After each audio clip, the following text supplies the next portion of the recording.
We can bring this meeting to order. If everyone could please rise and salute the flag. I pledge allegiance to the flag of the United States of America and to the republic for which it stands, one nation, under God, indivisible, with liberty and justice for all.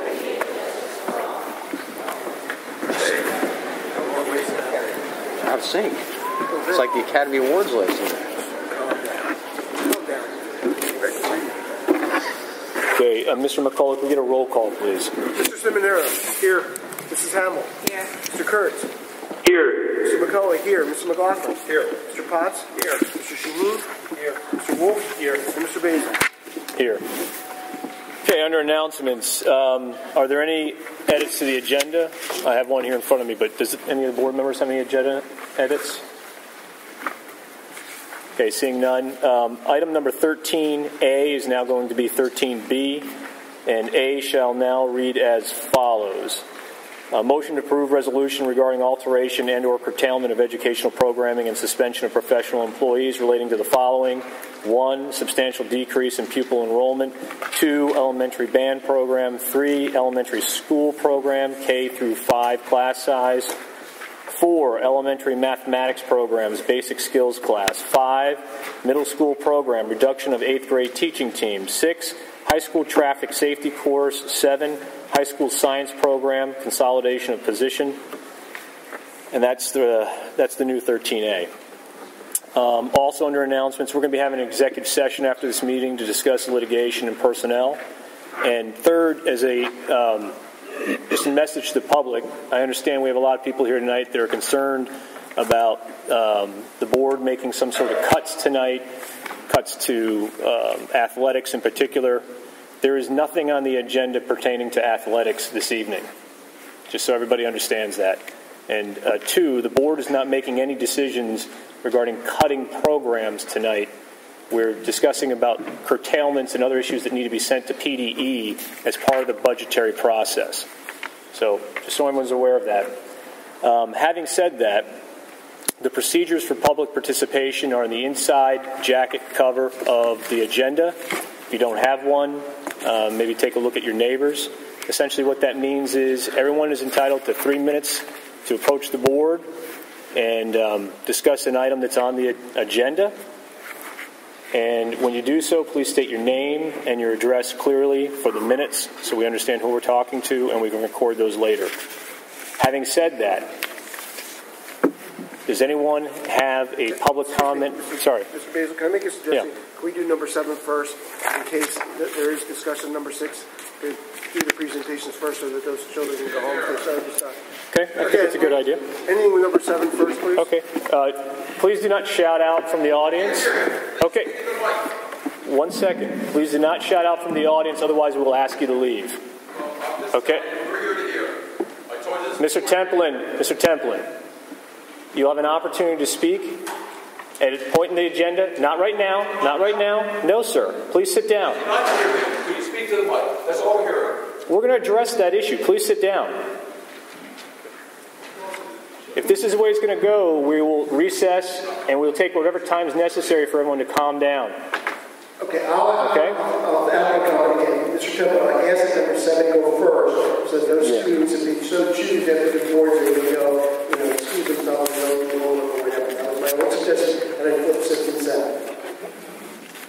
And I think it's a good suggestion, and we will do that in a moment. Let me just finish signing these documents. Oh, Walter has those. I'll just sign those. No, I have.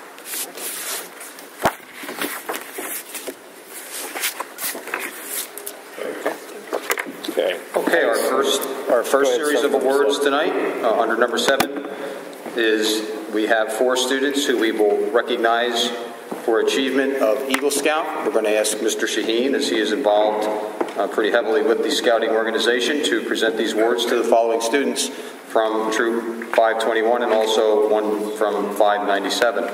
So let me read their names, and we will have them come down and receive their recognition from Mr. Shaheen at this time. Number 1 is Zachary Klukar. Number 2 is Thomas Nelligan. Hang on. Let me read them all, and then you can do that. Number 3, Austin Mora. And number 4, Walter Shaheen Jr. So how about a nice round of applause?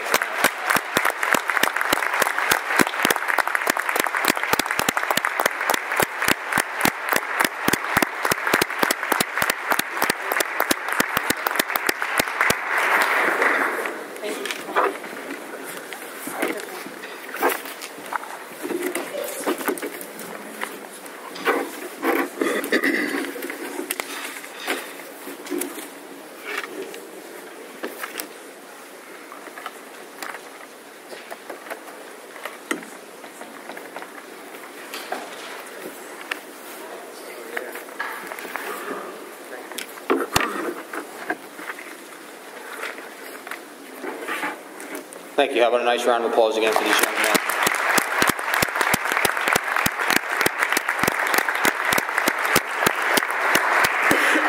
Okay, under item 7B, we're going to be presenting Megan Sheets with an award tonight for Berks County January Teacher of the Month. Just a little background here.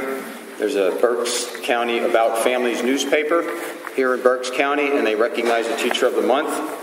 This one was submitted by one of our young students. I'd like to read what Mr. Ethan Everett said about Mrs. Sheets.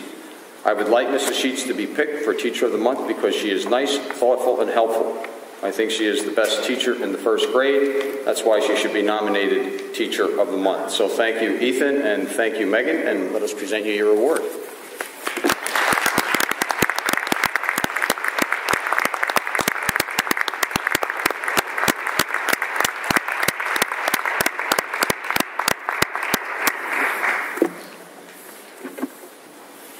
We'll also make sure we thank Ethan for that submission. Under 7B or 7C, we have our Berks County Technical Center Students of the Quarter.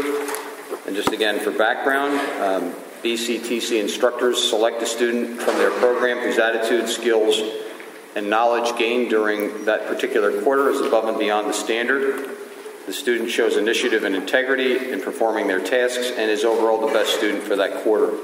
The students receive a certificate of recognition and are honored as a group at a breakfast reception for the morning students, and the afternoon students have a luncheon reception. They're also photographed, and their portrait is then displayed prominently throughout the school that they attend at the BCTC. So we have this evening 6 students from Daniel Boone who have been nominated, and I'll give you along with their name, the program that they represent. Maria Cinquanto in Dental Occupations, Ryan Crawford in Drafting, Jacob Crump in Plumbing and Heating, Carlton Jones in Masonry, Justin Mooney in IT Networking, and Devin Torma in Service Occupations. And here to present those awards is our BCTC rep, Mr. Michael Wolf. And how about a nice round of applause for students who come forward.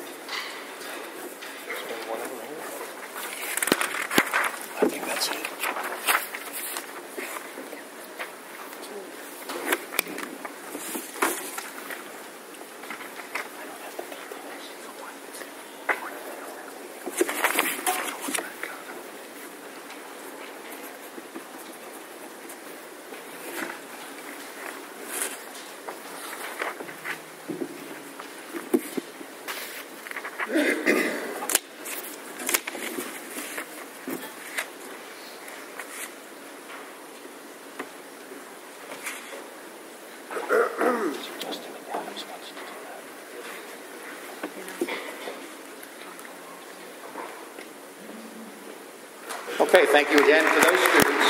They continue to work at our Career Technology Center. The next award is item D. We're going to call Mrs. Trainer to the microphone at this time. The Birdsboro and Miss Goss.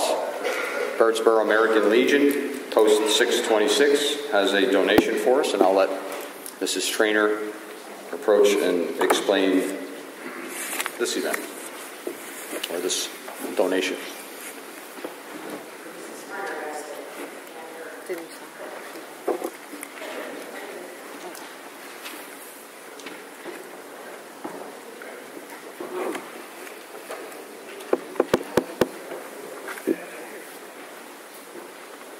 Good evening, ladies and gentlemen of the Danville School Board and everybody in attendance.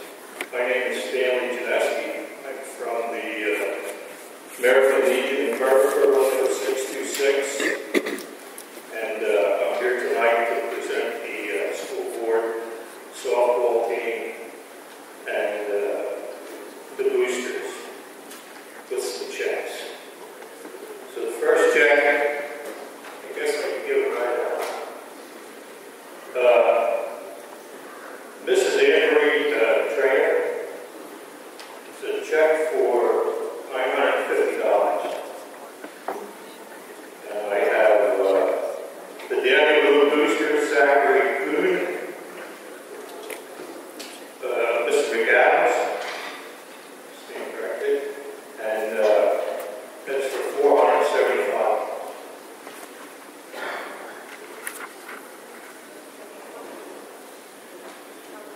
And we have the Daniel Root softball team. This is Michelle Goss. That's for $950.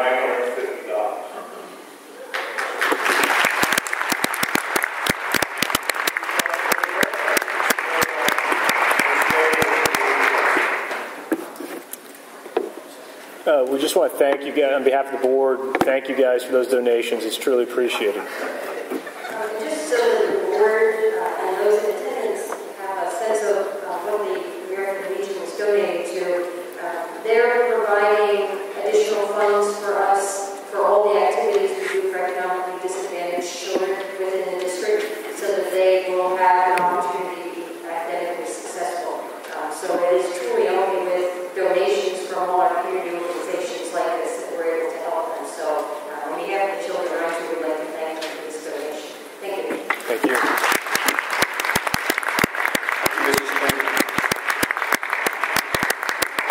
Moving on to the next item, we have a healthy high school check presentation, which will be done by Justin McAdams.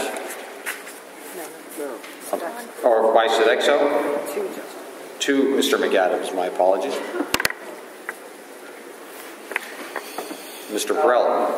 Hi, my name is John Burrell, the Food Service Director here at Danville. The students at Danville High School participated again this year in the Healthy High School Challenge. It's a contest, it's a national contest that Sodexo puts on, and the idea is to healthy eating and healthy snacks. So the competition this year had about approximately 75 schools across the country, and Danville High School was 13.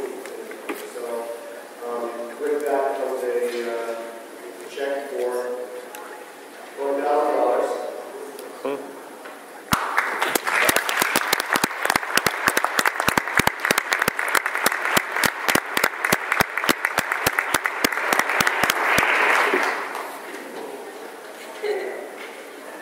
And this is the second year that Sodexo has held this competition, and the second year that Danville has placed.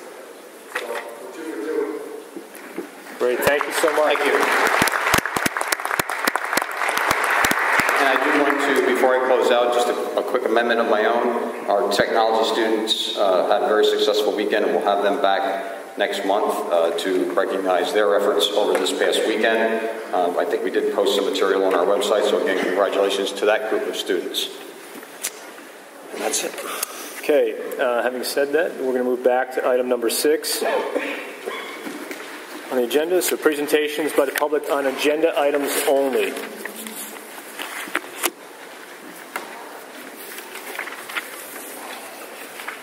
Tom Chad, 799 2nd Street. I'm not sure I heard you correctly. Edited the agenda at the beginning. But on 13A, the way it's printed that you handed it. For one, you had kindergarten eliminate. Are you telling me that's not on the agenda tonight when you move it? No, it's now 13B. Okay, so it is on the agenda. Yes. I'm asking, when we get to those items, I would hope that you would take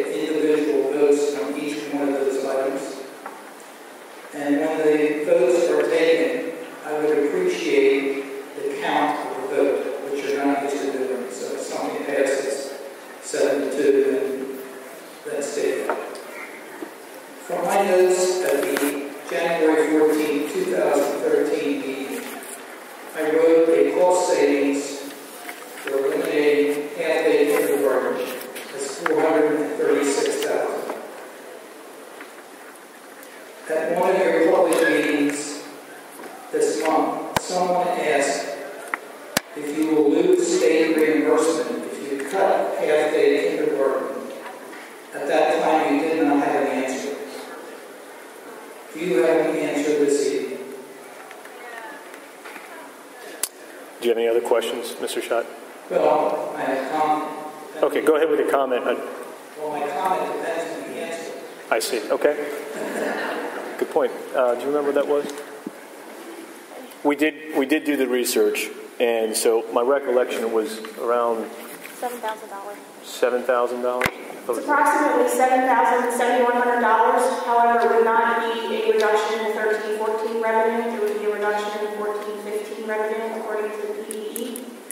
And that amount is also based off of the formula that the governor is proposing for 13-14. That would be the same formula we've used in 14-15, which we have no way of knowing this time. When you gave the $436,000 back in January, did you calculate that there would be a loss in revenue if you did not have kindergarten? No. Well, now there is going to be a loss, whether it's this year or wherever, you're going to have a loss. I want to know how much that loss will be. $7,100 in the 14-15 school year. Multiply that by 200. That's all in. That's the all-in amount. I talked to the Pennsylvania Department of Education. That's the all-in amount. So you don't get reimbursed for a child, like you do for the other children. Is that what you're saying? It's a very complicated formula. Do you get reimbursed per child? A portion of the kindergartners because they're half-time. So you're telling me $7,000 is all you lose in state reimbursement? According to what I was told from the Department of Education the day after we had the last meeting, yes. Based on this year, 13-14, the governor's formula. When you get to that item on the agenda, Mr. Basin, I would like you to assume that instead of the people sitting out here, there are 220 4.5-year-old students sitting in the audience. Okay. And their parents had the opportunity for kindergarten. They lived in that. Okay. Mr. Schott, you're at 3 minutes. And your grandparents did too. Okay. And all I'm saying is don't deny those 220 kindergarten. It's an educational necessity in 2013. Okay. Thank you.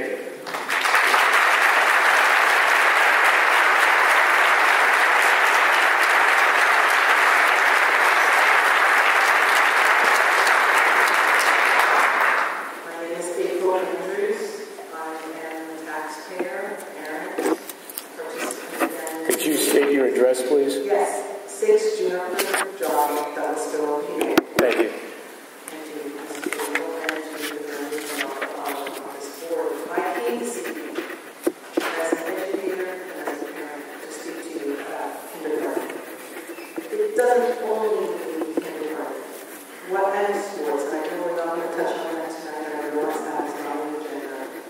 But we need to be cognizant of what we're doing. When will the chopping stop? I came to this district and away through Adelaide training almost 30 years ago with the American Association of Teachers of French. And I remember when we had teachers going to that. And I stood by and watched that go. As educators, we know that teaching a language begins in the early formative years in high school. And as educators, we have seen that go. If we do not stand up and speak for the children and for the people, because this is far-reaching, as you well are aware, I'm seeing to inquire and look at the numbers, we need to start talking to one another. And I mean all of us in this community, from the nurses, I mean having actual conversations, from the teachers, I've worked with more than half of the principals, and Dr. Otto and Henry will concur with that. I touched base with them in the coffee shops. We all need to do this. I was at the TSA. There were almost 2,000 children in the Technical Students Association on Saturday, and my daughter doesn't even participate. But the board was nice enough to send my daughter to nationals not here. So I'm entrenched in this. And what we need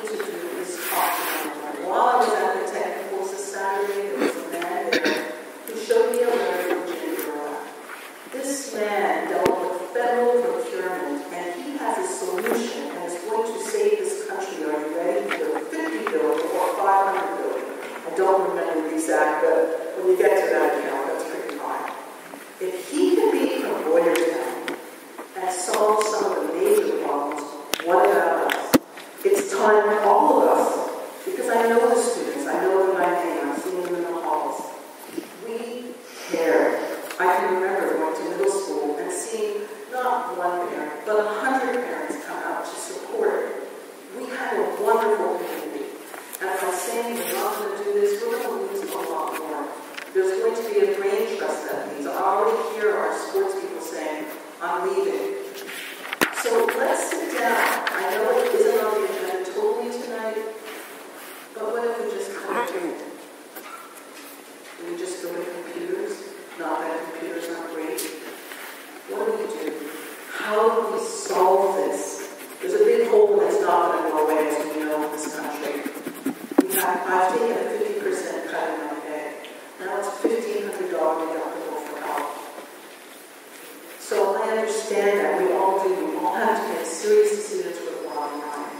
But we must encourage one another, not name call. We're in this together, and this is our future if we wanted to continue. Because by eliminating kindergarten, we're eliminating our future. I see it. I currently work with kids who are in trouble by almost 3 minutes. Thank you. They're in trouble. 3 to 4-year-olds. They're dealing with all the things that we have to deal with. And if they don't have kindergarten, I'm prepared for kindergarten. Thank you. Thank you. Thank you. Absolutely. And all of you.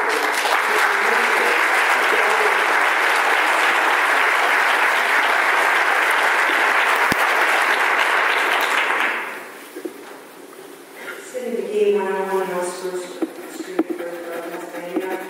I'm up here today to speak to our elementary training program. I see that's being curtailed.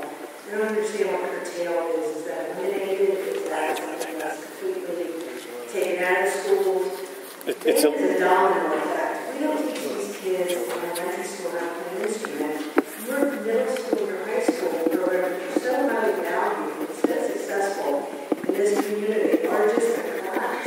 There's no way that we can begin teaching kids in our school in 6th grade how to play an instrument. And especially for kids that aren't the robot and aren't in school with a traditional thinking capacity. These kids are outside the box and have wonderful creative tendencies that we're just squashing by not allowing these programs in our school. I currently don't pay an activity fee for elementary school, and why couldn't we pay a smaller amount for our kids to go and learn? Ms. Bowman at Berger Elementary is absolutely fabulous. And it turns my son to the mind with math and spelling. If he can sing it in a tune, if he can figure the saxophone and play better, he can do the schoolwork and focus on that better. I think that we should really struggle to find a financing option for this. We can have a school program or something. We can do other things to raise costs. It's a program that we really need to get our kids who just aren't there for science and math. Maybe that's not what turns them on. These extra things really add value to our education. And quite frankly, draw people who want to live in our communities and pay the money for our houses.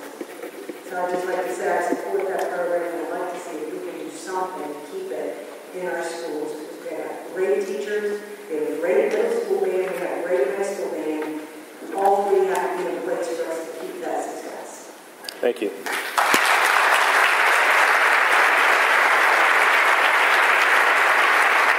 If I could just take a minute, just so everyone understands here, the board fully recognizes the importance of kindergarten athletics and music in our curriculum and in the scholastic experience of our children. If you've been following along for the last now 4 years, we've faced budget deficits between $3.5 and $5 million every single year. We've done lots of different things to try to address those issues. And we've been warning the public every single year that sooner or later there's not much left to cut. And we're left with the only things available to us via the Pennsylvania State Code and our contractual constraints. That's it. So we understand and we fully recognize the importance of these programs. However, the resources left available to us are very few. So I appreciate everybody coming tonight.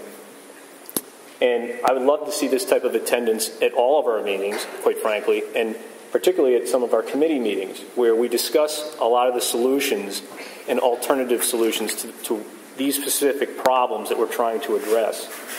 And so I just want to get that out there, let you all know that we do care about these programs. We are trying our best to save them.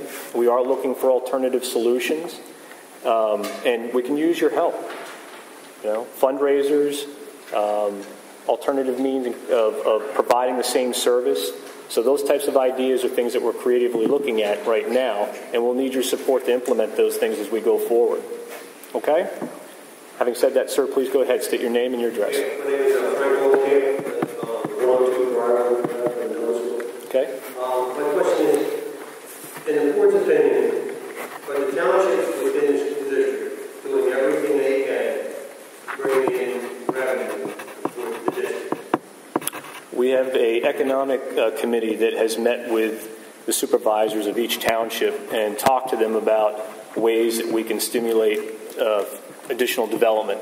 And they have their zoning requirements, and Amity in particular has probably the best opportunity for commercial growth just because the infrastructure is there to support that.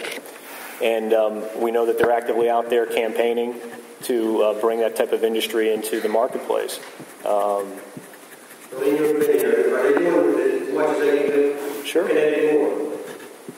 I'm not sure what else they could do, but I mean, you should attend your local municipal meetings and express those opinions to your supervisors. What I'm saying is, rather than come here and shout at you, because you guys can't generate a lot of revenue. That's where the revenue is coming from. It's from the industry to the businesses in the district, right?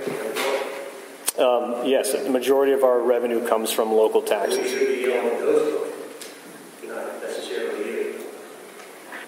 Thank you. Thank you.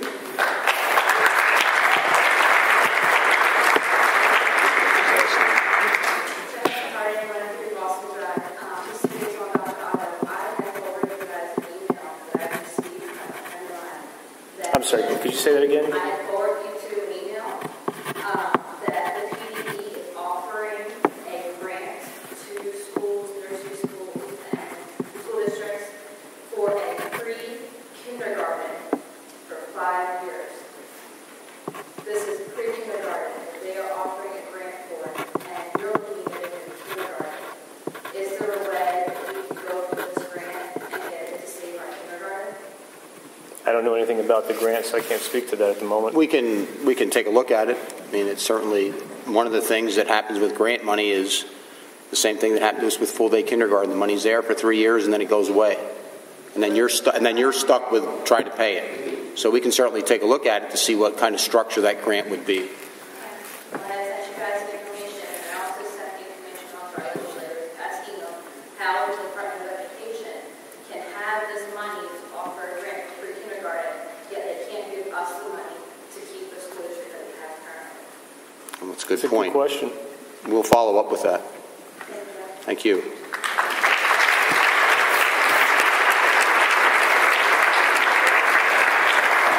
Laurel Reno, 367 Buckhead. First, I'd like to thank you so much for responding so quickly to my request at the last school board meeting, putting up the 4 years of actual budget. I really did appreciate looking at that. I guess I look at the curtailment of kindergarten music, all the extracurriculars, the basic skills, furloughing or demoting 38 to 40 employees as last ditch. That is the last thing we want to do. So why are we using our quote-unquote rainy day fund? According to the preliminary budget, we're beginning the fund for the 2013-14 school year with $3.5 million, but yet you're only budgeting to use 1.2, 1.3. I realize you don't want to do that, but to me, you don't cut these things unless you're talking you only have thousands of dollars in your savings account, not when you've got millions in there. And I know it's not millions and millions, but you do that now, and then you do what Westchester School District did in 2009, and you create a community task force. If you go to cdschools.org, there's a 58-page report that their community put together, working with administrators, teachers, parents, and created individual task forces that looked at the various areas of the school district and came up with ways to increase revenue and decrease expenses. Some could be developed and used right away. Some had a 2 to 3 year span. But it gave the school board something to look at that said, okay, we can do this with minimal impact to our students. What we are suggesting is major impact to our students. I have 7 more years to my youngest graduation from high school. I'm not going anywhere. I've been here several times.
go ahead. Hi, Eva Stone, East Main Street, Birdsboro. I spoke a few meetings ago stating about the severity of the kindergarten program being cut and how hard it's been on the parents and the children being in limbo. So I walked in late, so is that being curtailed, put off? What's happening tonight, what's on the agenda, is the board sending to PDE notification of our intent to curtail those programs. We're not actually voting on cutting those programs tonight. Okay? Wait, excuse me, I have to make a correction. Excuse me. All right, hold on, wait. I just want to clarify that on the board agenda tonight are actual curtailments and/or alterations of program. Effective July 1, 2012, the process regarding alteration and curtailment of educational programs was changed. You no longer need to submit that for approval by the Department of Education, which was a process in prior years, every year up until this year. Effective July 1, 2012, the school code was revised to state that for an alteration or curtailment of program, all that is required is a recommendation of the superintendent and the concurrence by the school board. After that is done, the only involvement of the Department of Education is that the school board is required to notify the department of the actions taken by the school board. They're posted on the Department of Education's publicly accessible internet site, website, but there is no longer an approval required from the Department of Education. But we're putting these things up for vote at the board to submit those applications. We can still at any time pull them off the table. Or if we vote these, then they're done. Well, there is no longer an application process to the Department of Education. But no longer apply for approval. You notify them. Notification. It's a notification process. So you notify them. So your action is the final action. Previously, you took action, and then the Department of Education had to approve that. So if you took action tonight, it would be notification. Notifications. What I'm prepared to talk about tonight and vote on tonight is whether or not we want to notify them of these possible curtailments. Now, if that translates to actually voting for these things tonight, we're not prepared to do that. Well, by the way, that's my question, Mr. Zubers. Are we voting on notifying them, or are we voting on that? Are we voting on you don't notify the Department of Education until you've concurred in the recommendation of the superintendent, which means it is, in essence, a done deal. Now, that doesn't mean that, you can't rescind that at a later time, but as of tonight, it would be... So tonight, if we vote to send this elementary band for kindergarten to PDE, in essence, we are saying, as of tonight, elementary band and kindergarten are curtailed. That would be correct. Then I think I agree with Mr. Seminaro. We're not... Hold on. 1 second. Then I agree with Mr. Seminaro. There's no way that I'm prepared. There's no way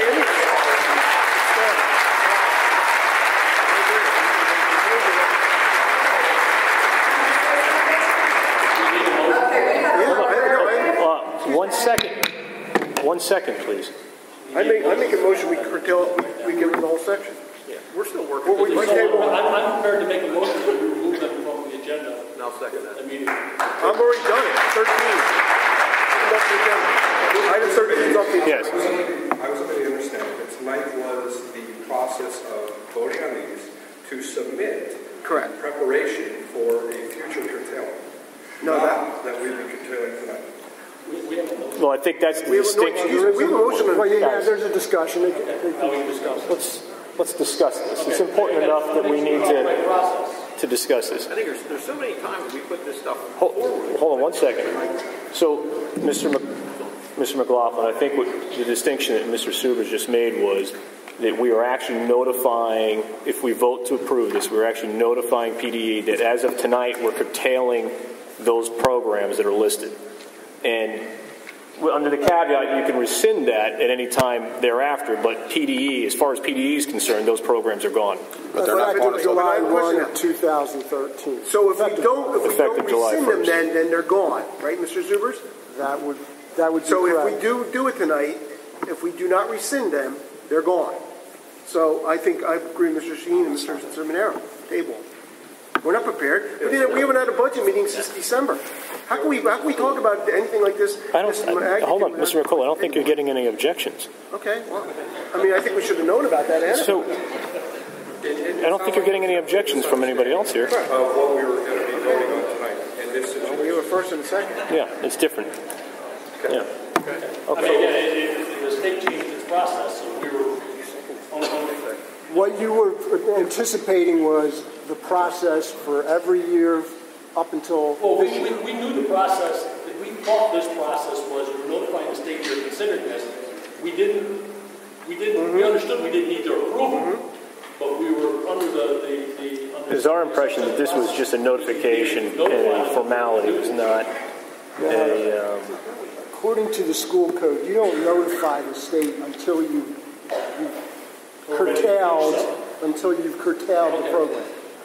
So the state could get notified. the 20th of June. Yeah. Well, Or the we need more time. 29th of June. But in May, we don't have to talk to the state about this until May. Correct. What's a 2-week leave, you said? There is no timeline. I mean, you'd have to do it before it was enacted, prior to July 1, but there's no prior notice requirement before it becomes effective. All the school code says is that once you, provided that where an educational program is altered or curtailed, as set forth in the prior section, which requires the superintendent's recommendation and board concurrence in that recommendation, that the school district shall notify the Department of Education of the actions taken. And those actions taken would be to curtail or alter the program. Can I ask a question? Why weren't we notified more? I mean, we all look here like none of us knew this.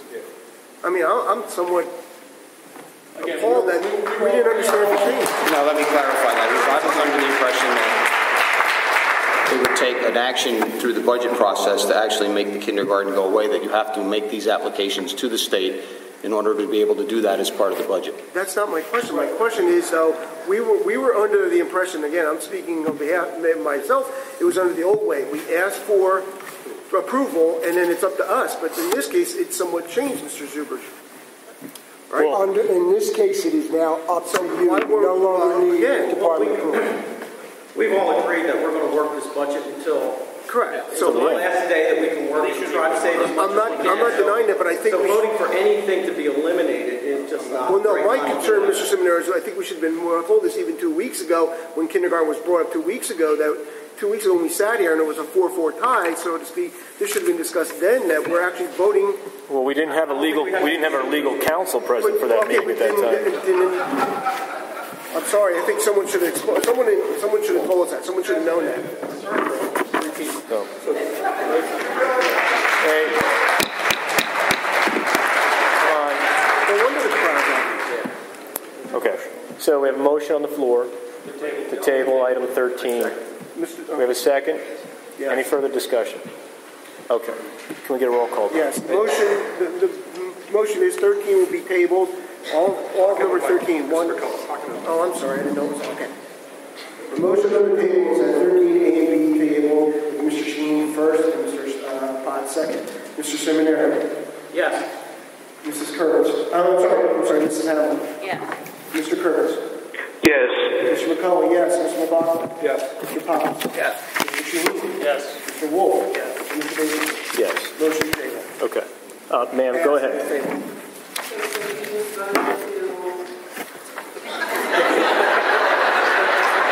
We just voted.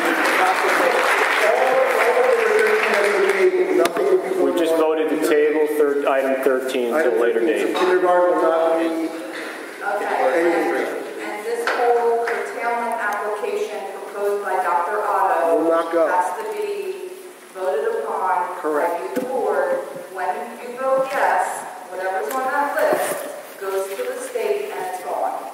what goes to the state and we're notifying them that it's gone, we do have the option to rescind at any time.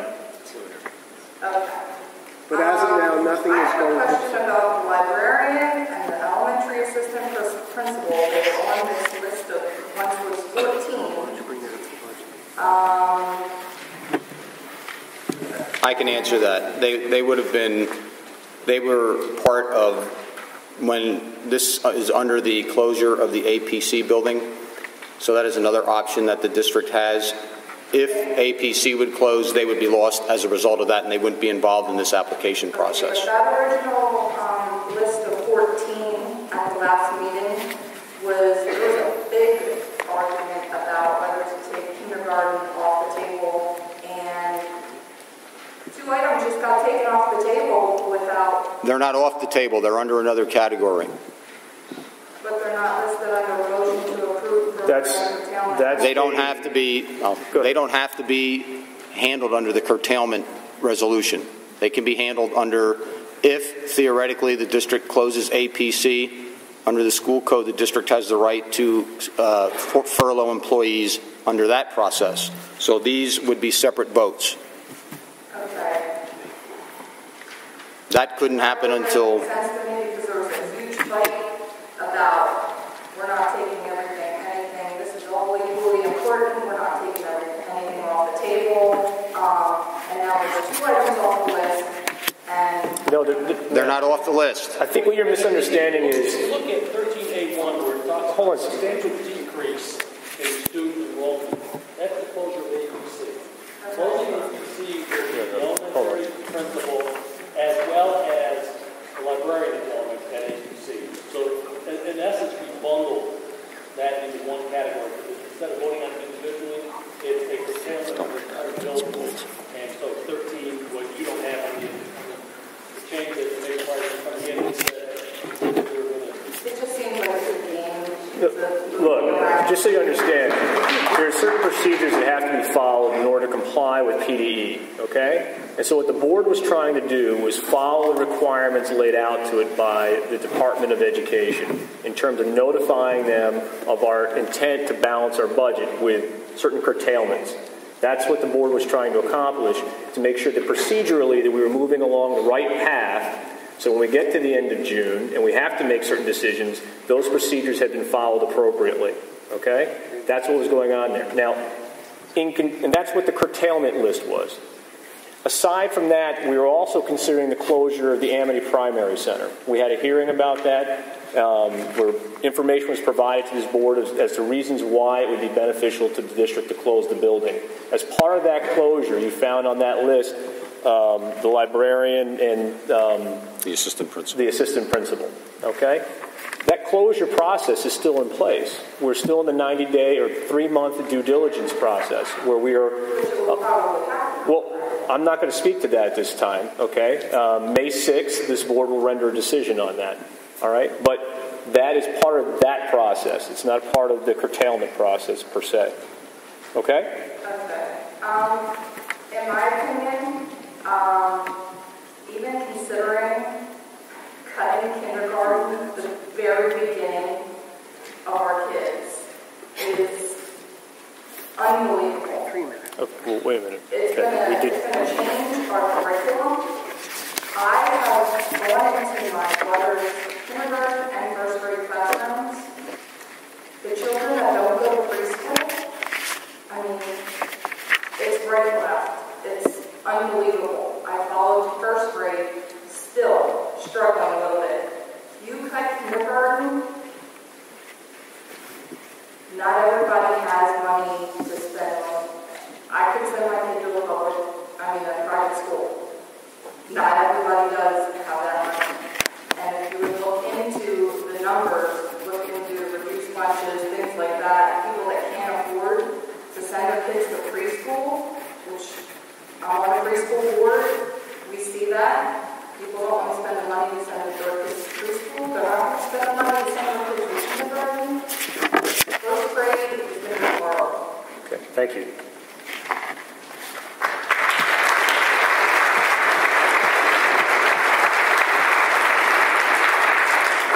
Good evening. My name is Greg Russo. I'm at 5017 East Boston Drive. Is this a comment about agenda items? Yes. Which agenda item is it? Well, I missed the very beginning. It's about the extracurricular activities. Extracurriculars are not on the agenda. Okay, so I came in late because it's a long night to get in tonight because the committee's very obviously concerned about all this stuff. When will I come back? I think that you can either come back to the podium at the end of the agenda, where you can talk about anything you like, or I would suggest you come to the budget meeting on Wednesday, where we'll be talking about all these items. Okay, even though they're all kind of related, the kindergarten, I gotta follow the procedures here, so work with me on that one. Okay, I will come back Wednesday and let you know about how much students gain Yes, in school. thank you. From activities. Sir, you have an opportunity to come up at the end to talk about what you like, or you can come to the meeting on Wednesday. Okay. Anyone else? Sir. Yeah, we'll stick to it now with the community. Thank you. Go ahead. My name is Glenn Gucci, 364 Rosewood Drive. I want to thank you for telling us how much that the activities like elementary band is very important to you as well. I just wanted to make sure that you understood also that we approximately have 563 students involved in music right now, and that will put down to about 130 students within 8 years. Okay, we just tabled that discussion. Yeah. Okay.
I'll repeat this again, folks, okay?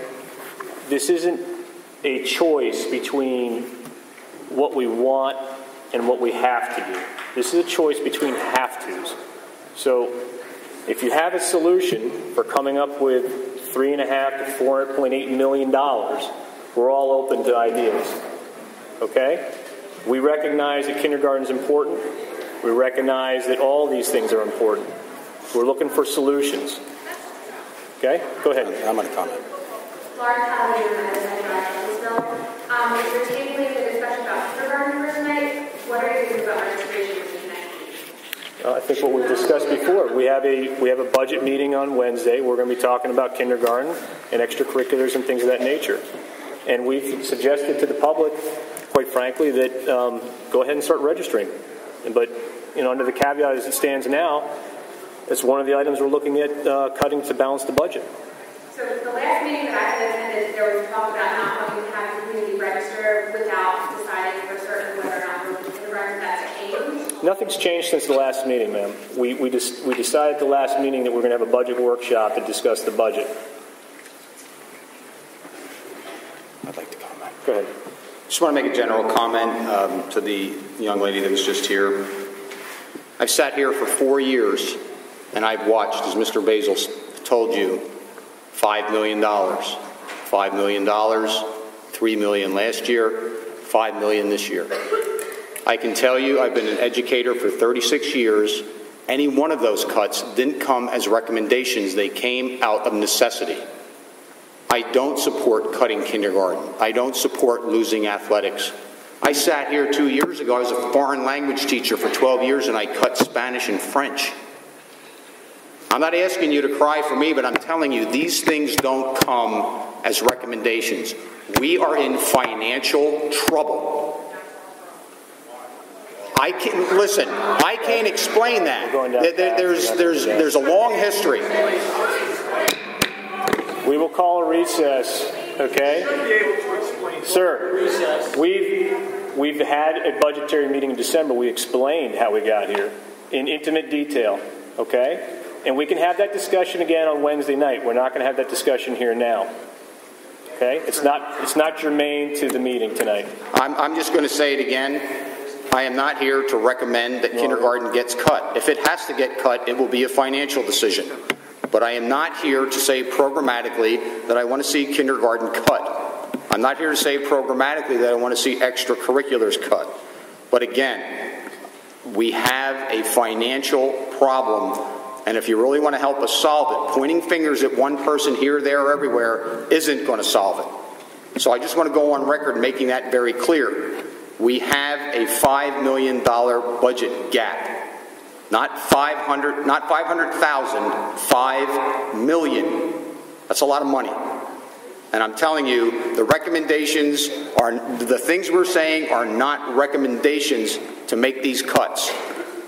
They are out of necessity for finances. If you had the same problem as with your finances at home, you'd have to make some cuts in some things. We don't like any of these decisions. These board members are working very hard to try to solve this problem. I know going around this table that not one of them wants to see kindergarten go. So you just have to give us a break here. We're trying to figure this out. Okay. Go ahead, sir. Mr. Bailey, Dr. Ladies and gentlemen, board meeting, David Minovich, 234 Long Stop Drive. Ellie Laurel was up a few moments ago and asked a question about the rainy day problem. Is she or is she not correct about that? My understanding is we have $2.6 million available that's unallocated. Look, guys, we will suspend this meeting and take a recess if people keep doing with the shout-outs, okay? We're all here, treat each other with respect and courtesy. We're trying to provide you with the information to your questions. But if you're going to continue to shout from the audience, we'll just take a recess. And we'll go as long as we have to until everyone calms down, okay? All right. Hold on one second. We have set aside about $1.4 million out of that general fund balance to plug the $5 million hole. Okay? That leaves about $1.2 million remaining in our fund balance. But recall that next year, in the 14-15 budget, we will have to fill that same hole again, okay, with money. And recall, in the following year, the thing that's driving our deficits, our salaries and benefits, those are also moving by another $3.5 million next year too. So we'll be looking at another $5 million hole the following year. Not for until after 14-15, sir. We are working with our collective bargaining partners to try to come up with some sort of solution. So my understanding, you have 3.6 available. 2.6. It's 2.6, isn't it? That was the estimate for the end of the year. This is something about. The estimate for the end of this year? The end of the budget. 13, 14, 13. That was my estimate for the budget.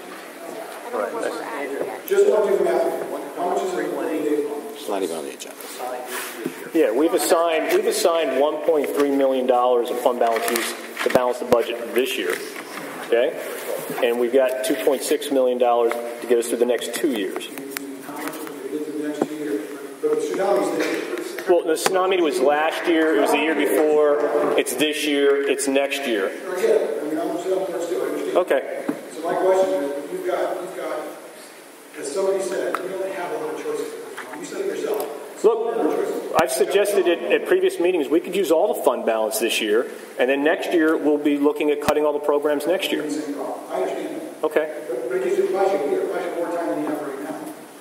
My only question is... And that option's still on the table. No one here has said we're not going to consider spending more fund balance. So the board is going to consider looking deeper into that rainy day fund balance. Sure, I'm willing to look at that option.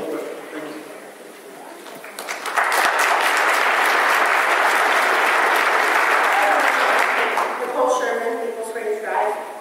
Passionate kindergarten teacher for 13 years in the Reading School District. I've seen the faces of kindergartners who don't have the background needed to go on. I made a difference in their lives. You will be doing a disgrace to the kindergarten students in the Daniel Boone School District if you take kindergarten away. Okay. I also have 3 sons. Ma'am. One is in kindergarten this year. I'm going to try to move this. I'm going to try to move this along. Please let me speak. I'm just saying we've tabled the kindergarten discussion. I understand that. Okay. Can I not voice my opinion? I would come at the end of the meeting to address anything you want to talk about to the board. You can do it at the end of the meeting. But right now, we're trying to get through our agenda. The curtailments are off the agenda. Okay? If kindergarten was mandatory, would you be getting rid of it? If it was mandatory, we couldn't get rid of it. That's a rhetorical question. Exactly. So why would you do that? Okay, ma'am, we're trying to move this along. Okay, so wait till the end of the meeting, and you can come up and just address the board at the end of the meeting and address this specific. I just feel the need to express my opinion as well. Thank you. I'm just as disappointed as everybody else. Okay. Just a reminder, we're trying to vote on these other agenda items. The comments we're asking for right now are any comments on those agenda items that we're voting on. They're routine approvals. There are various things on the agenda. Let us get through that process. If you've got any comments about those items we're going to vote on, come up and give us those comments. But any other comments regarding your feelings on things that aren't getting voted on, those comments have to get saved until the end of the vote. So let us get through our routine approvals, and then you're welcome to come up and talk about anything you want. It's an open mic at that point. Well, I'd like to add that too, but you got to remember, this is not a budget workshop. That's Wednesday night. It's Wednesday night. So anything they come up with, and again, I appreciate everybody being here. We're not going to have any answers. That's Wednesday night's meeting. Okay. And those are the things we're going to discuss Wednesday. Do you have an agenda item, ma'am? I do. I hope it's in your understanding. Please notify that because I don't understand. And what I want to get is some sort of consensus to the short term, the immediate, and also the long term goals of these proposed curtailments. Okay, we just tabled that item for discussion. So we're not going to take any more public comment at this time on those budgetary items. You want to wait till we get through our procedures here? Come back. If you want to come up and ask those questions at the end, you can ask those questions at the end, yes. Okay? Is everybody clear on that? Okay. Any other comment, public comment on the agenda items? Mr. Cockle.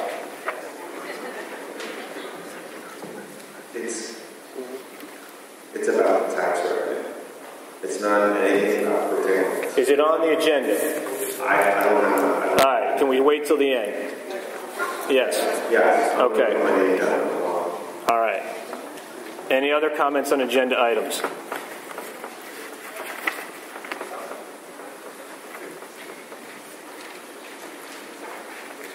Okay, seeing none, let's move on. 8. Is this not a voting meeting? Ma'am, we're gonna start voting right now. Is it not a voting meeting? It is a voting meeting. Because it was taken off the table. So we're not voting yet? We're not voting on the curtailments tonight. Okay? Thank you. Yes. Okay, number 8, routine approvals. Do I hear a motion? A through C. Do I have a second? Do I have any discussion?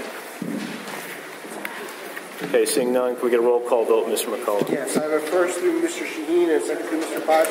8 in its entirety. Mrs. Hamill? Yes. Mr. Kurtz? Yes. Mr. McCullough, yes. Mr. McLaughlin? Yes. Mr. Potts? Yes. Mr. Shaheen? Yes. Mr. Wolf? Yes. Mr. Seminara? Yes. And Mr. Basil? Yes. Motion passes. Okay, moving on to presentations by board members. Mr. McCullough, do we have? Yes, I got one correspondence from Birdsboro, and they would like to thank us for our support when they had the Christmas Festival and fireworks downtown during the holiday season. They hope to have our support next year. Okay. I'll make sure board members get a copy of it. I'll make sure Sadie puts it in our emails. That's it. Great, thank you. Mr. Kurtz, Berks County Intermediate Unit Board Report. Yes, thank you. The BCIU board met on February 21st. We ratified a collective bargaining agreement between the BCIU and the Pennsylvania Social Services Union. We also ratified a collective bargaining agreement between the BCIU and the American Federation of State, County, and Municipal Employees. We authorized payments to child care providers and licensed daycare centers to provide subsidized daycare services. Among other things, the main topic of discussion at the BCIU meeting was the contracts that were approved. I forwarded the minutes of the meeting to board members when I received them. If you have any questions, please feel free to contact me. Okay, thank you, Mr. Kurtz. Any questions for him? Okay, seeing none, BCTC, Mr. Wolf. Yes, I have no report tonight. The next meeting for the Berks Creative Technology Center is scheduled to occur this Wednesday at the West Campus at 7 o'clock. Myself and the panel, as my backup, will be involved in our budget meeting we have scheduled for the same night, so I do not have a report. Thanks. Okay, Mr. Sheen. The only thing I have right now is the property tax bills that are still seem like they're being held on the floor. They're not coming out to be able to be voted on. Are they tonight? He's already there. Stalling, trying to get these bills at least out on the floor for discussion. So, and they're not sure when that's going to happen. We're still sort of, in a holding pattern on that right now. So. Gotcha. Writing letters to our representatives and our state senators would not be an action made. It's something that needs to go. I'm not sure they still hear the fact that the citizens of Pennsylvania need some type of relief on property taxes. Any other questions for Mr. Sheen? Okay. We have the student government here tonight. Good evening. My name is Mr. McAdams. I'm Number 2 Student Government Advisor for the high school. I'm here to present our biannual report. At this time, I would like to introduce the Vice President of the Student Government, Ms. Catherine Chan.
Okay, thank you.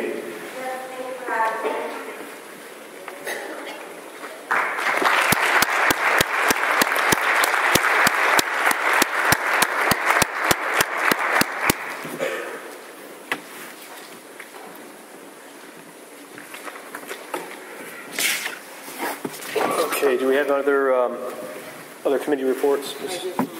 Ms. Hamill? The board has been meeting and discussing several topics. You may want to grab a mic, yeah. The REC committee has been discussing several topics, trying to increase our revenue, and we'd like to bring some recommendations One is increased activity fee. We're trying to recommend that we increase the activity fee to cover the activities and transportation, and somehow either just increase it. I put together, someone had suggested in the crowd to do a category, like to try to set up different sports in a category. How that would work. Each category would have a different price to it. I went ahead and I sent it to Mike and the other REC members. If you had a chance to look at it, to give a little feedback on the category system, because that was one way in which we might be able to maintain our activities. So I set up a category system, which the highest category at this time was $450, which would be category A. That would be per child for that student, for that activity. Those categories, and I just looked right now at sports. I didn't go through band, I just wanted to throw the idea out and kind of see if this is something we should move forward with and trying to figure out how to maintain our activities. Category B, I have as a $300 category for students for these sports, and then category C, which was $175 for those sports. I did base this category on how we broke down. We had a spreadsheet that was sent to us by the breakdown by sports, which is REC from 12, 19, 12. And I took the cost of each sport, basically divided by the participants, found out how much each sport cost, and then was categorizing them according to cost. I had taken out how much ticket revenue they received, so I kind of broke it all down into where those sports fell in. That was just one idea that was brought up through REC. We have other ways we can do it, whether we want to go with a flat fee again, but this was just one way that looked, I thought, workable. So you guys are going to continue to flesh that out? Well, we want to make sure that the board would like to move forward with increasing activity fee to maintain activities. I think it's one of the options you have to look at. Title IX implications of. No, all the sports were covered in No, I'm talking about charging more for girls sports versus boys sports. Yeah, well, you couldn't, you need to be mindful that you couldn't discriminate against a female sport. If the sports were, if the fee was designed so that each sport was to be self-sufficient, in all likelihood the female sports would be charged less in any event, so you're not. No, I'll read you on the seat category. It warrants additional review with respect to Title IX implications. But they all were, believe it or not, almost equally chopped up. Girls, boys, girls, boys, girls. It wasn't like all girls on one end and all boys on the other. It's equally distributed. Okay, so that's one idea you guys are going to flesh out, was increasing activity fees, and either doing it as a flat fee or by category. Okay. Right, and I want to find out from the board, for us to move forward. Is that a recommendation that other people feel comfortable with moving forward? I would want to see what you define as far as clubs and bands before we even do anything breaking these down into A to C. Well, I just did sports right now. I didn't every single club and everything yet to figure it out because I was like, until we can have an opportunity to vote. Would you guys support? Can I add a comment? We're not into those woods. We're not diving into those kind of details yet. But what Ms. Hamels is representing tonight is the structure of, instead of having one activity fee dollar amount, that they're broken into 4 different categories. Because some things are going to be less expensive, and it would fall into a lesser expensive category. So it's the concept. What we're looking for from the REC is whether or not the board is agreeable to us moving forward and diving in further. The concept of having different category activity fees, not just one activity fee. So instead of having $500, we're going to institute a $500 activity fee. Everybody's got to pay it if they're in an activity.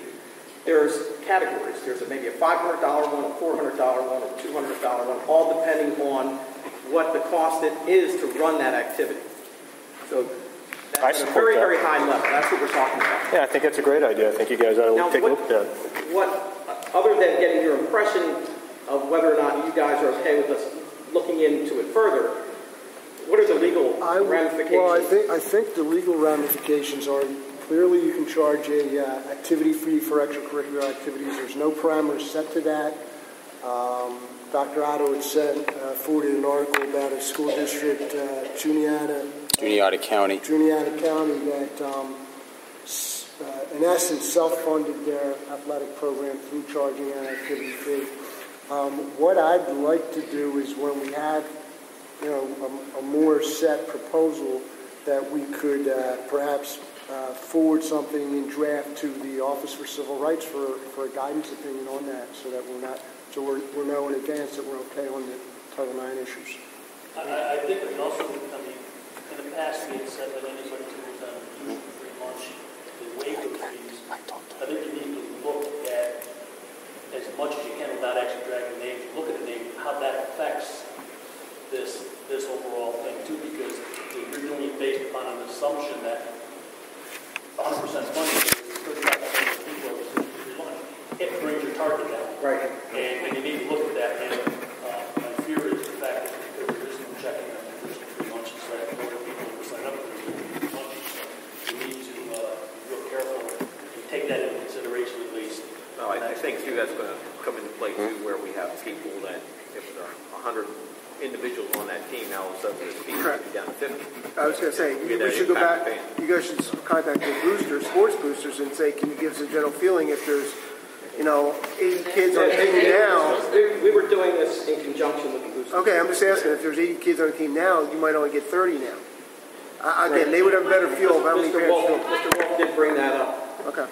As a concern as well. All right. But then again, I would ask you guys, when you do your modeling, do it at something less than 100% of what this year's participation is. Correct. Because as Mr. McCullough stated, that you may have 80 kids on the team this year, you implement a $500 fee, 50 kids moving forward.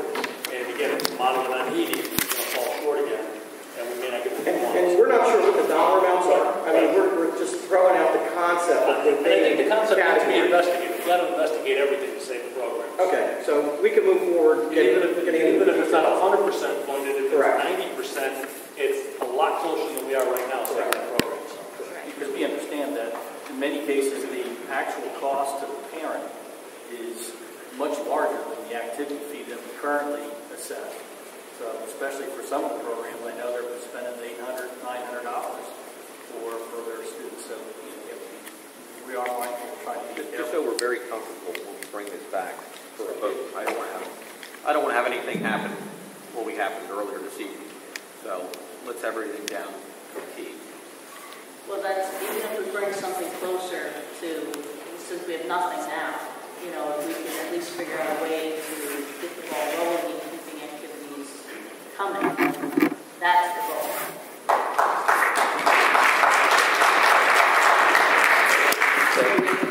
No, I think you know what you guys need to do. So what are some of the other things you guys discussed? Recommendation also, this came from people that were at the REC committee meeting, was to increase our parking fees to students.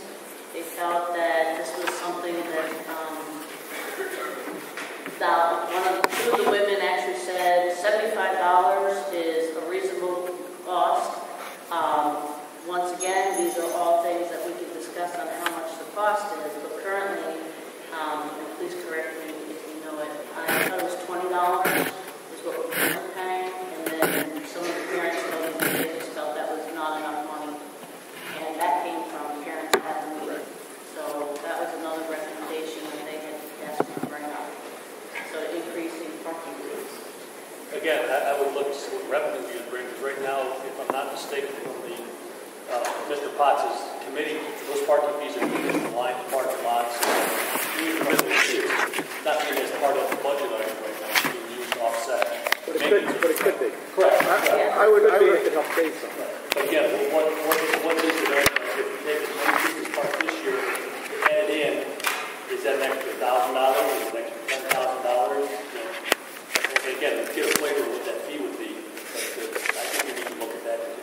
How many students now park for free? Free? Yeah. I don't know. Well, This is just a no, there are students who do part for free if the program's still there. And if you do well in PSSATs, they will get out their senior year. Is that still available? Parking fee. Yeah. What does that have to do with charging? Well, because I'm saying how much are we charging losing them? by not, instead of raising everybody's costs, why not spread it to people that, you know what I mean? Oh, yeah. I'm just asking how many students get that. That's all I'm What asking. we're looking for, though, is whether or not the board is going to. I agree. I'm just asking roughly how many Raise students. it up from $20 to $75. I'm just asking how many students get it for free. That's all. Does anyone have an objection to us doing that? No, I think you guys have You gotta look at it. All right. Another recommendation that we had talked about, and Ken Smith had been involved in this, was charging a facilities usage processing fee. They do a lot of processing of the usage forms, and currently we do not charge for that, and we want to maybe charge around a $30 fee to process facilities usage forms. What about nonprofit? No, this came up several times. Our CAD and our processing, it's a piece of paper that's handed person. And I think charging somebody a $30 fee for a node that is a non-profit organization is wrong. It goes against being you're charging the process fee and not charging the use of the facility, because our process is archaic.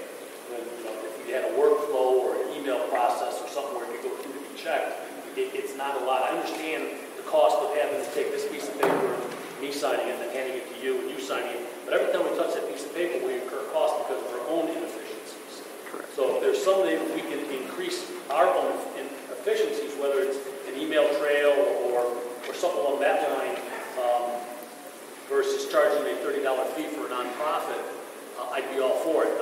Charging a $30 fee for somebody who is raising money and is not a nonprofit, I'm all for that. I mean, that's part of doing business. I wouldn't be doing it for nonprofits. I think the problem with that. But this just came up as the universal way to utilize the process in which you use. Right now, they probably deserve a fee. Well, so in other words, like Relay for Life, you want to charge $30.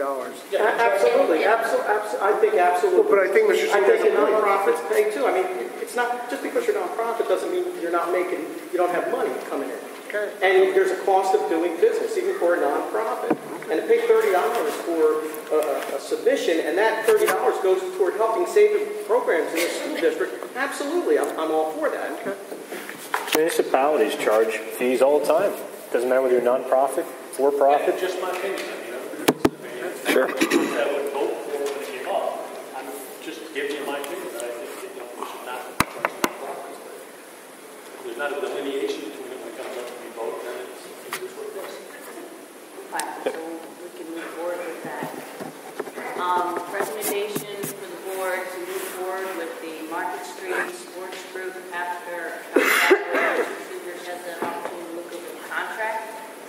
We sat with that group. It's an advertising group, and they were very much on board with what we were doing with our stadium. They do all the advertising. Any billboard would bring us in some revenue. He had I felt a better understanding of how much his revenue was possible in the next couple of years. And we just want to know that it's okay to move forward with that. So if Dr. Suber, Mr. Subers and Dr. Otto get the contract, that it allows them to move forward with looking at that contract. What did they project revenue? They weren't going to provide any numbers. They were non-committal. What about the damages if the signs are damaged? That would all be in the contract. That's why until we look at the contract, review the contract, then we can move forward. But I just want to make sure that if Dr. Otto gets that contract, that he's able to move forward with Mr. Subers. Our policy does give the authority to the superintendent to move forward with advertising programs. They actually have to work within the confines of our naming rights policy. We already have a policy that says they can only do certain things. Yeah, well, those questions were asked and answered. They handle all the damages if there's a damage to a sign or to a building.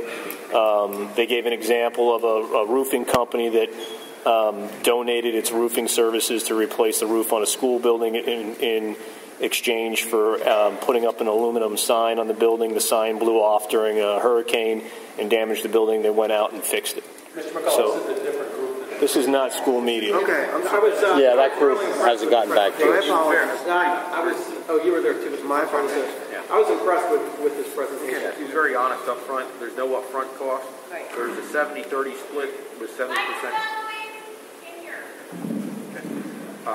There's no upfront cost to the district. There is a 70-30 split with 70% going back to the district. The final say the board gave approval to this. So I was very comfortable with the gentleman. I mean, very outright. And like I said, the key is there's no upfront cost. The only cost is we review the contract.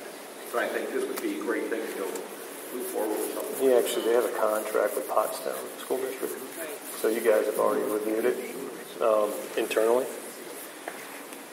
Okay, so that one And will you just replicate those contracts. The last recommendation we had, we talked about implementing a flexible summer building usage plan, which would allow savings of close to $9,000 for that flexible plan. And Ken Smith was there and talked about how the building would save money, mainly with utilities and the breakdown of utility savings.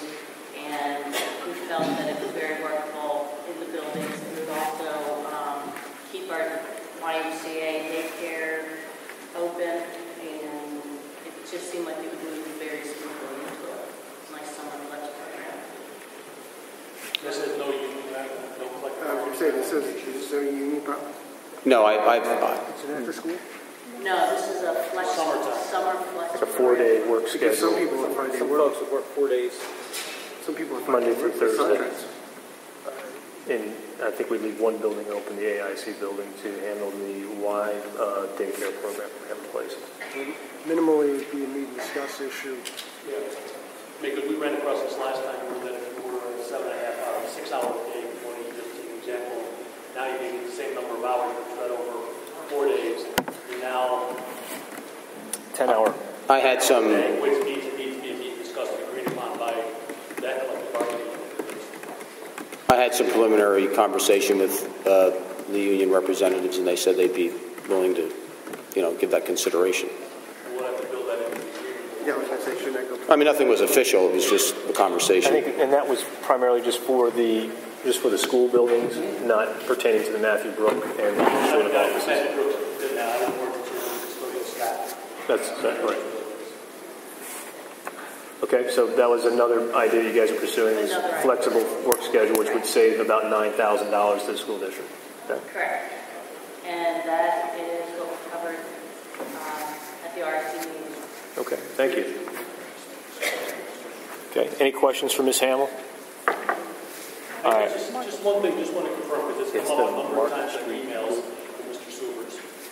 Just confirm, please, because I've gotten a number of emails as well. We cannot charge for kindergarten, correct? Correct. I had issued an opinion on that. I'm sorry, one second. Even though it is not a state-mandated program? Well, yeah, right, because of the way the school code is provisioned. Kindergarten is not a mandated program. It's a program that is operated at the discretion of the Board of School Directors. However, the school code does state that where you have a kindergarten program, when established, a kindergarten shall be an integral part of the elementary school system of the district. Because it then becomes an integral part of the elementary school system, and then they prescribe certain requirements as to minimum hours that it would be open. It's my opinion that you cannot charge for kindergarten. And that was brought up Wednesday evening as far as that kindergarten registration. So that rules that out, correct? Yeah, it's his opinion. Yes, you cannot charge for kindergarten. It's an optional program, and once it's optional, it becomes an integral part of your elementary school system. Based on that fact, and then there's multiple references in the school code to free school privileges being provided to district residents. So I believe that once you make that part of an integral part of your elementary school system, that would fall within the purview of the free school privileges that your residents are entitled to. So could we institute some other program that pretty much ran it identical as if it were a kindergarten program and then charged for that, but not call it kindergarten? Pre-first grade. Yeah, because we call a program the pre-first grade program, which we made up our own program, and then have the ability to charge for it so we can keep the program? Or partially charged for it. Or partially charged for it. But then they can't ride our buses. No, I mean, it's a kindergarten program. Kindergarten is defined as a program for 4 to 6 years old. And it's a program that you provide prior to the age of beginners. Age of beginners is first grade. So if you want to provide a program for 4 to 6 years old, that is not, is prior to your first grade program, it's going to be considered a kindergarten program under the school. Well, Mr. Simonero, the other question is again, the other problem would be the contract. Are those staff employees or not employees? Right. It's just a thought again. Right. As a hypothetical, I mean, if it came down to it and there was no kindergarten program, we could lease the program. We could lease our facilities out to another organization that would be running a kindergarten program. That hypothetically could work because in that instance, it wouldn't be your program; it would be an outside program. But then, correct me if I'm wrong, those students couldn't ride our buses, they couldn't do anything, they'd be strictly on their own? Depends on how it's operated. We are our program, it's a non-for-profit entity running the program, we're obligated to provide transportation so you may be required to provide transportation. I'm just asking that question. Depending on who's operating the program. Just asking the question. Okay.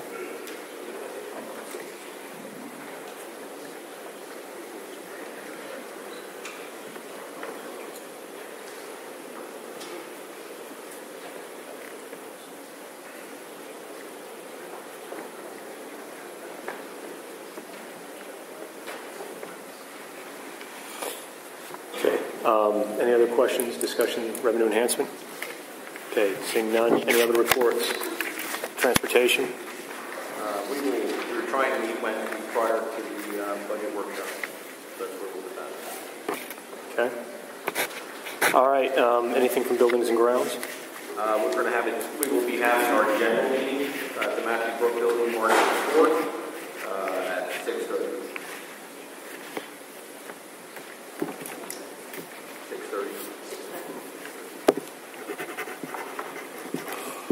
Okay, moving on to 11. Do I have a motion for points? A through F. He needs 2 votes. We need to do letter E as in done, 2 votes for each person, so I would suggest that you could modify your motion, except E. Well, can we not do E and then back and vote for E second time? Well, you can, but I just want to make sure the board I'm going to take 2 votes, but I don't want to vote for it and then go through it again. So I'm doing A through F and then come back and do E for the second time. So the first time is we're going through to vote for it as a group. Second time we'll vote for it as individual board members. As long as board members understand that. I'm sorry, Mr. Sheen, you were first, who was second? Mr. Potts, I think, or Mr. Wolf. Okay, sorry.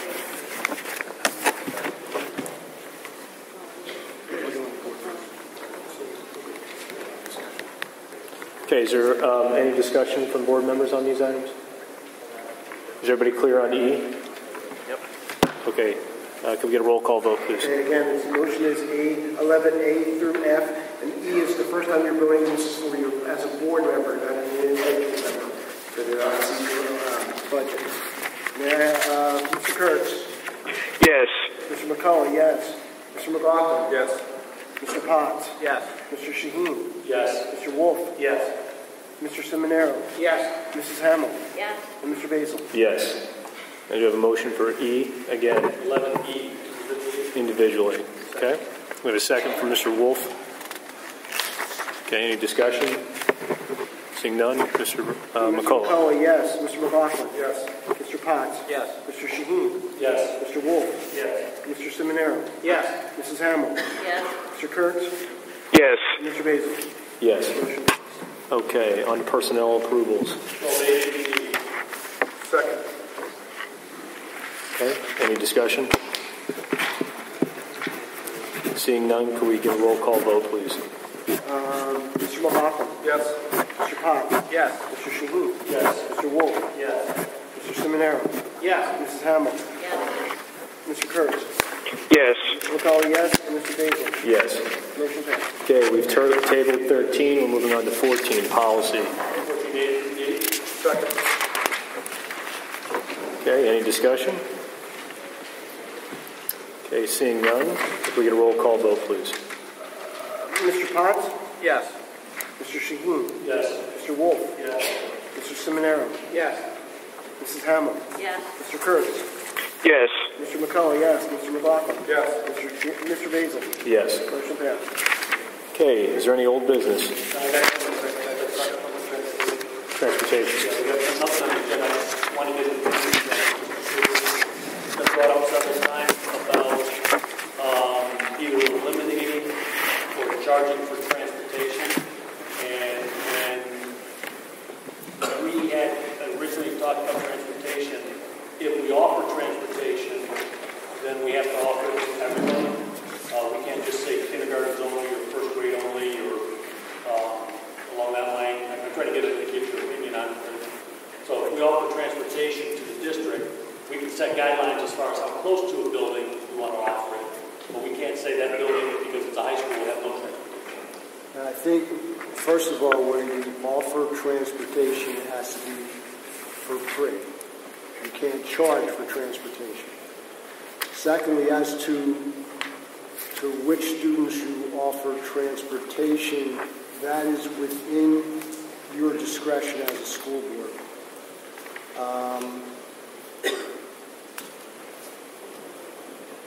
The only caveat, and this has been mentioned before, you do have a contract with your provider. That contract has... doesn't stipulate the number of buses. It does not. You have the right to reduce the number of routes. And it also indicates that there's no set number of routes in that contract. But you can't terminate that contract without cause. And there's, I don't want to get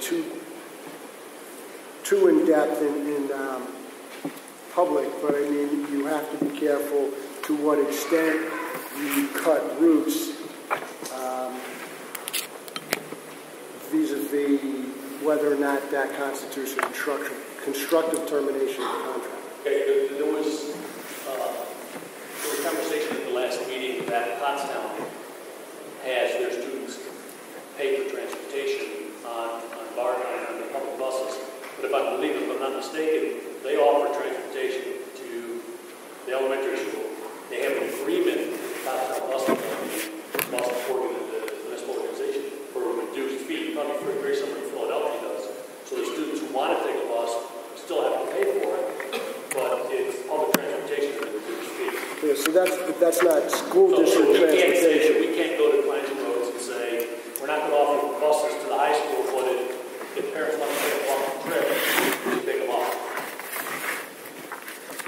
Not if they're your contracting bus contract, because there is a provision that says that not only can the school not charge for transportation, but the school district's contractor can't charge for transportation. Now, if you have somebody else, like another entity could do it, but not your transportation contract.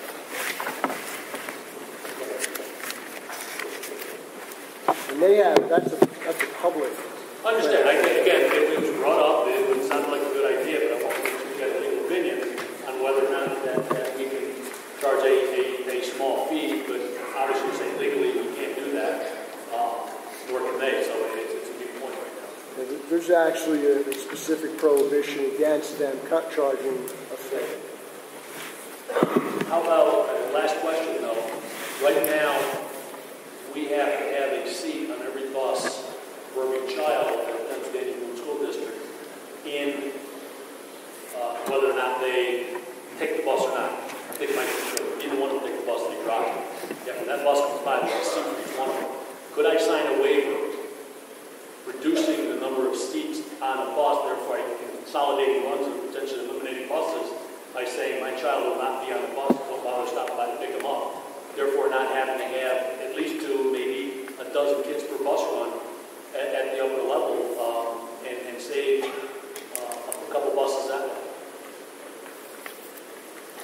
That's feasible. I mean, you could possibly require a waiver, for instance, if you want to park at the high school. And maybe knock $20 off the fee of the parking fee or something by signing that waiver. I thought we looked at that. There's practical implications as to what happens on a snowy day when the parent doesn't want their son or daughter driving to school and they send their kid down to the corner to get on the bus. Understand, you implemented a waiver and you've got a reduced parking fee, so you've entered into a contract also. What's to stop the kids? They're going to get on the bus. Right, you're right. What's going to prevent that? Again, I'm looking for a way to reduce the runs. Yeah, no, I hear you. I mean, I remember we looked at this 2 years ago. And there was no way preventing them from getting on the bus. And again, you're right, but how often, again, it will happen probably once or twice a year, but it's not going to happen because school will be closed and stuff. You know what I'm saying? I mean, chances are school's closed anyway, but I see your point. We did look at this on 2 years I can almost guarantee you, once the students start driving to school, they don't want to see on the bus. I think I probably from 11th and 4th grade, I doubt very many kids are brave. I mean, we could pilot a program and see how it turns out. I don't know. Just look at it, you potentially could cut a bus or two on each side. Well, you should actually start it now with REC so that they sign the waiver this year so we know for next year's how many bus rides we need. If it's legal, look into doing it now for at least 11th and 12th graders next year. I mean, I'd love to see how many buses are pulled into our school parking lot on an average basis that are less than 50% occupied. Lots of them. And there are always 50%. Whether it's 50% or you get one extra student because the car broke down or something, it's not going to wreck that process. I just think that we could potentially, do ourselves. What is the bus that costs $35,000? About 35. Yeah. So we eliminate 3-4 buses. I mean, we just fund the program, and maybe we can do some kind of a survey of existing bus routes as it sits now. Say, hey, bus 54 going down the streets never more than 50% full. We're close to the high school, therefore, put a couple extra seats as a slush. Well, my recollection was when we looked at this in 2011 was that I thought our busing company actually already, because I think they came to us with this idea, right. And I believe they had already done an analysis on the number of buses that we could reduce in 2011 if we could implement such a waiver legally. So the information... It was 5 buses at the time. Well, I believe the information is already at our fingertips. We may have to adjust it for demographics a little bit in terms of, what is the age of our students that are 16 and older. I think it's staying something we look at. If we're going to meet with them on Wednesday, we'll bring that up. That's a large number of 5 buses.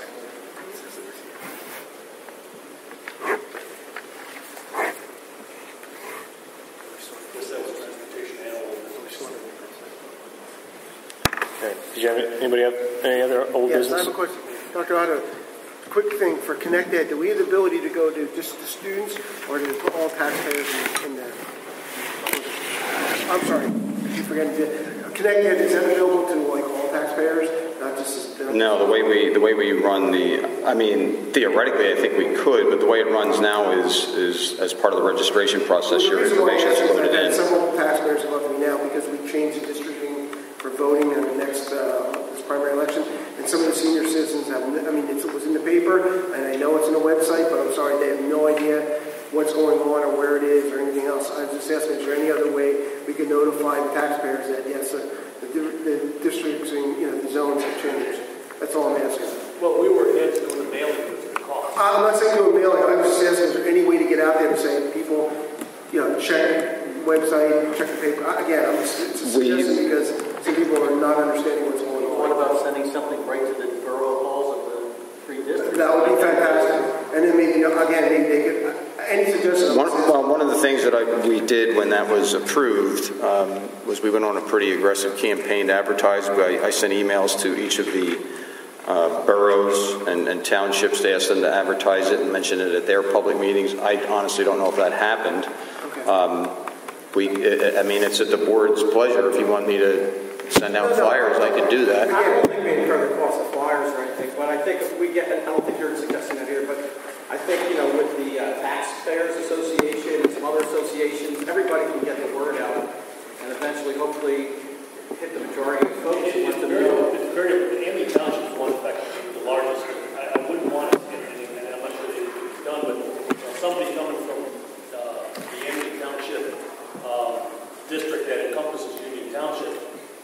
across 662 are potentially getting people in the gardens to sign a petition because their friends or Mr. Potts signed it on. He's in Birdsboro. Those petitions, if they just have the minimum number of signatures, and 3 or 4 are outside of the voting districts, they're invalid.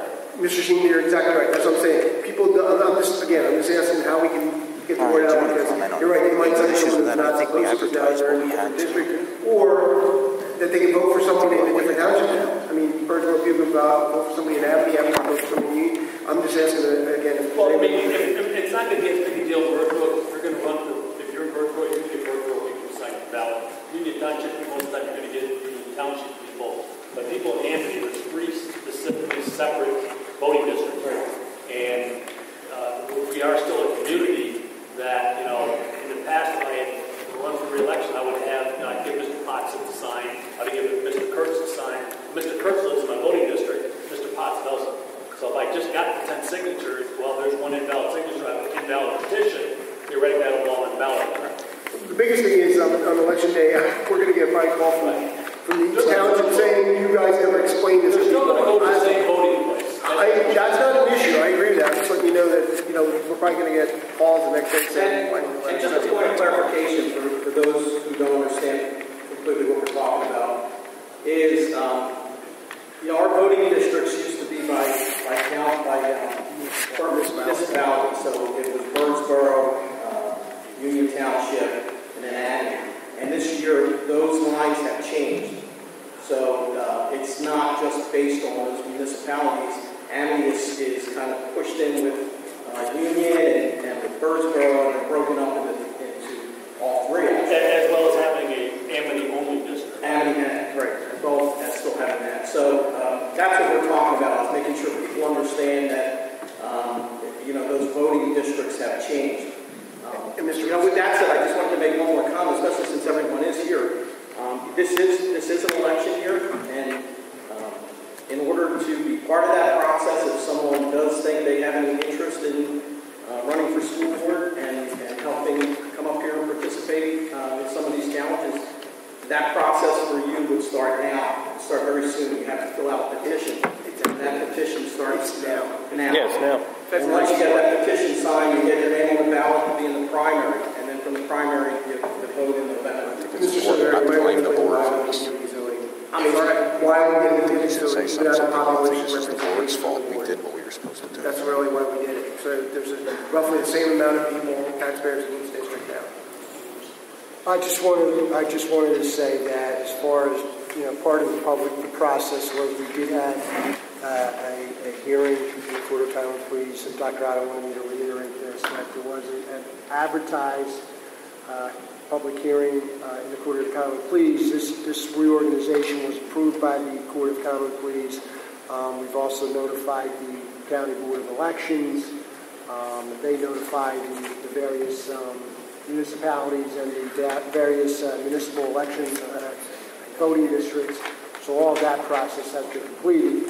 This would be over and above what could otherwise be required under the law. What are we asking? No, the important part is, just so the public understands, it wasn't done because we keep dividing District 1 to District 4 buildings. This was done because there could arguably be that our voting districts were unconstitutional.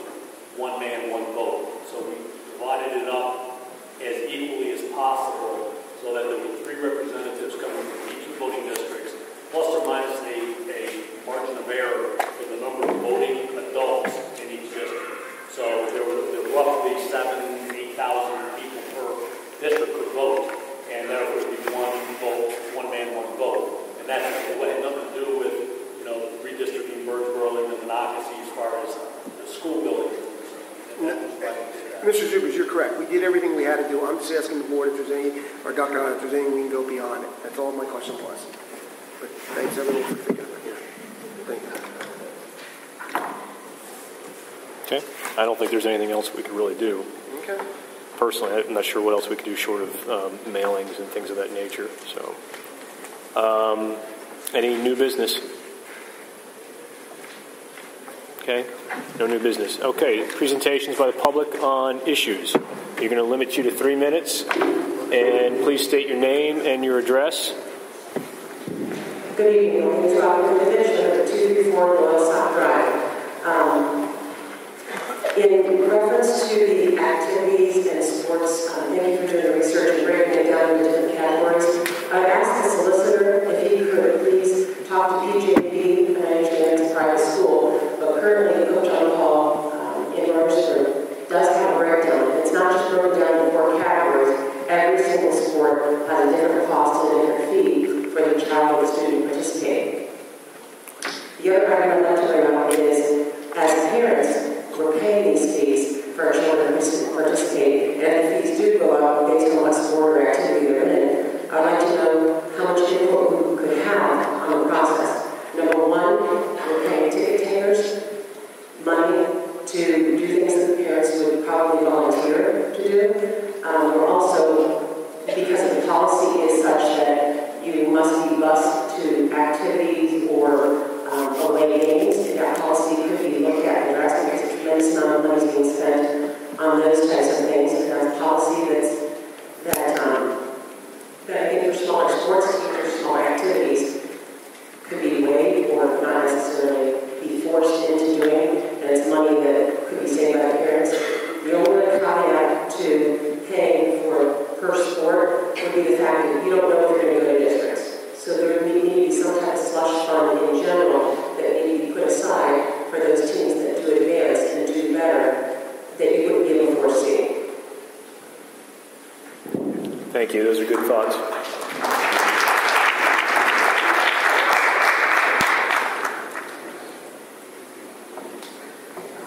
Rich Martinez, 25 West Wells Drive. 2 items. One was just mentioned about the voting districts. We were talking about getting the word out to different websites. So it's not that confusion. Dr. Otto, if you would send me how you would like that to be, I'd be glad to put it out to the Taxpayers Association. Great, I'd be happy to do that. Actually, if you want to in advance, check it. I think it's still posted on the website and stuff. We can put it back there, but I'll be glad to work with you with that. It's still on our website. Second is a clarification for Mr. Zuber. On February 19th, Ready Eagle reported that Twin Valley is talking about charging for full-day kindergarten. And I heard you say that it's your opinion that it can't be done. Has anybody actually called PDE and asked? PDE won't give you that kind of opinion. What PDE will do is refer you to your solicitor. PDE will not offer legal advice. So if the choice is parents paying for kindergarten or not having kindergarten, that's not important. Well, we could raise that. I'm just telling you that if because a lot of issues come up, legal issues come up, and you consult with PDE, but PDE will not give you legal advice. They will not answer those tough questions. Would you be able to speak with the solicitor for Twin Valley? Sure. And find out? Yeah, if they're proposing something's one thing. Doing it and having it survive a challenge, a legal challenge, is another thing. But I have no problem consulting with the solicitor from Twin Valley. No, I understand. I'm just saying, if you're the passion for kindergarten, and it seems like if there is an alternative to saving it would seem like just common sense.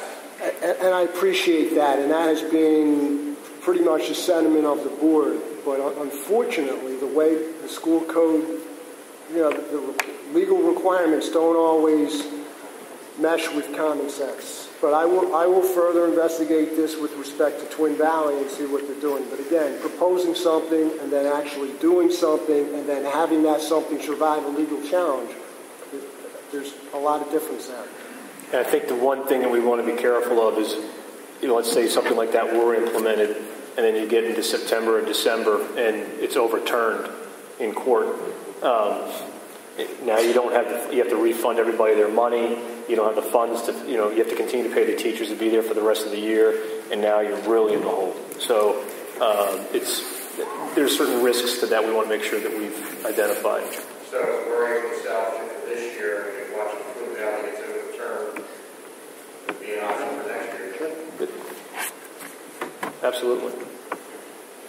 Thank you for your comments.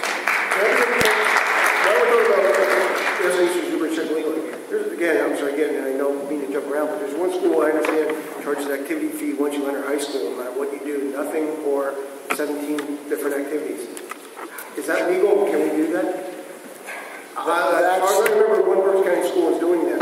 Right. I mean, again, certain things with these activities fees are, it's what you get away with, without a I'm just asking a question. Again, as far as just an activity fee charged to every student because they're attending this public school? Yes, it is a public school. I mean, again, you're required to provide free school privileges. It's free school privileges. Correct. So if you're charging it to every student, that's contrary to your legal requirement to provide free school privileges to school-age residents, children. Can you check with that school? I know some school districts do it. Okay. I'm just asking again. Last year there was a group of parents came together and said if we raised money for people, they could. Obviously, that didn't fly.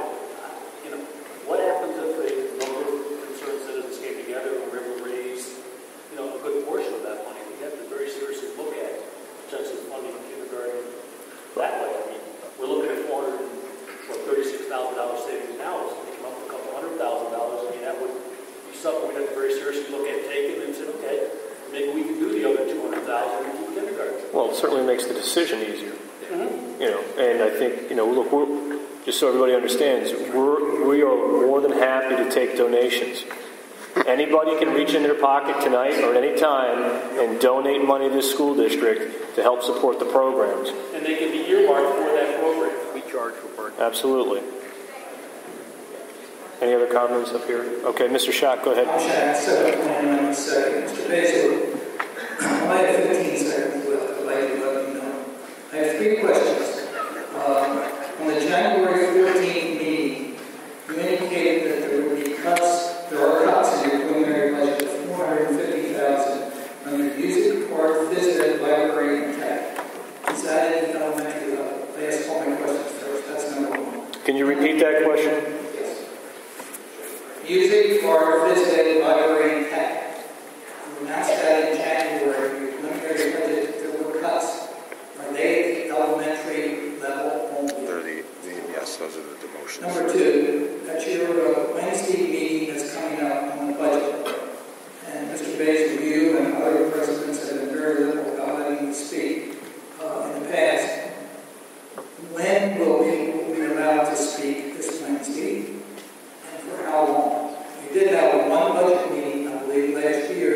The budget people weren't allowed to speak. That's my second question. And number 3, parents need to know. Parents really need to know weeks ago. They need to know why. Will it be kindergarten in Daniel in the 2013-14 school year?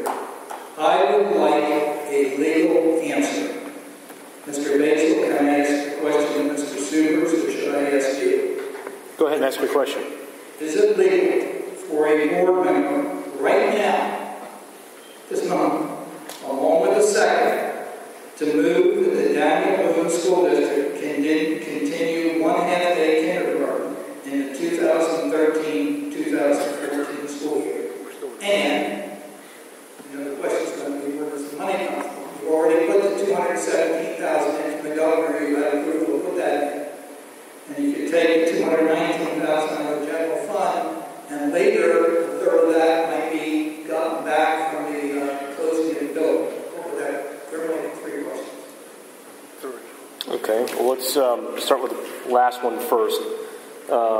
Can we legally make a motion tonight? I'm sure we can. Yes. We can do whatever we like with the board. That's up for other board members to decide. Do you want me to get to the other questions? Okay. In terms of the budget meeting on Wednesday, there will be a time for the public to comment. Okay? Probably towards the end of the meeting, all right, because we'd like to, as a board, it's a workshop, we'd actually like to get some work done in terms of working on the numbers and making some decisions, and then at the end, we'll give everyone, we'll follow the same procedure here tonight, everybody gets 3 minutes to address the board, and if we may put a cap on that. I mean, if it's getting late and we've been there for a long time and people are still commenting, we may just have to put an end date on that.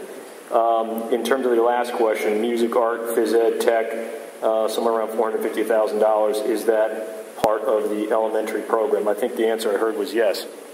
That's part of the demotions that are encores to the encore program that are in play. Somebody make that motion on kindergarten right now. That is so. I'll make a motion to go over again. I'll second that like I did. What do you? I'm making a motion that we take kindergarten off the table as a curtailment initiative.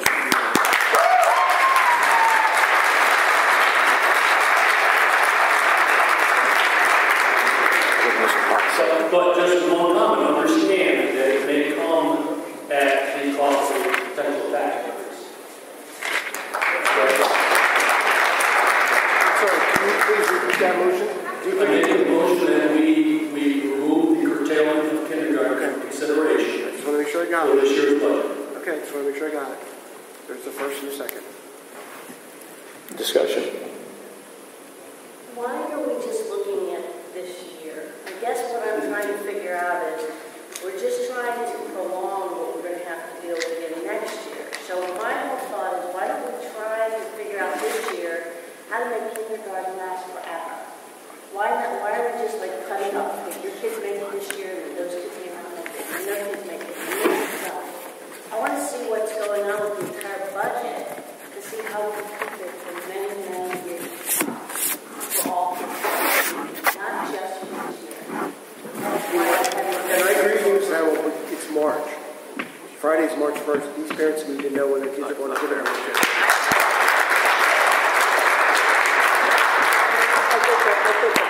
The whole point of us getting together Wednesday is to figure out potentially how to solve that problem. I agree with you, but I think just, but again, I think just to throw that one issue out here right now tonight, and again, not look at all the other problems we have, is irresponsible. Okay, and I agree. I mean, you're just tailoring. Hold on, let him finish, Mr. But McCullough. there's people in the crowd who are worried about all those other curtailments as well, and they're going to walk out here unfulfilled. Now, we've got a meeting Wednesday to talk about what to do about kindergarten and how to solve that problem, so we answer the questions to the folks who have to do registration. We already said they can register. They can get the... But they want to know. Register at several different... Well, Mr. McCullough, everybody wants to know. They want to know about sports. Wait, let me finish. You have the floor. Let me finish. I have the microphone. Let me finish. Oh, okay. I'm sorry. Okay? You have a habit of interrupting other people while they're speaking. Give us a chance to speak. Okay? So... Apparently not true. Let me just start over again, okay? Other people out here are very concerned about athletics and extracurricular clubs. They're concerned about music. Those people want decisions too. And I agree with my fellow board members here. I don't think it's a responsible action not take other items into consideration when balancing the entire budget. I think those people need answers as well. Can I talk now? Yes, you I have the agree floor. wholeheartedly with you, but the problem is we should have started this process back in January. And I think we owe it to the public to at least start thinking, yeah, you're right, sports and band might not get their answer tonight, but at least they know we're on the radar. So we have to start knocking one or two things off every once in a while. We can't sit here and wait till June and decide on everything. So Mr. Sheen's right.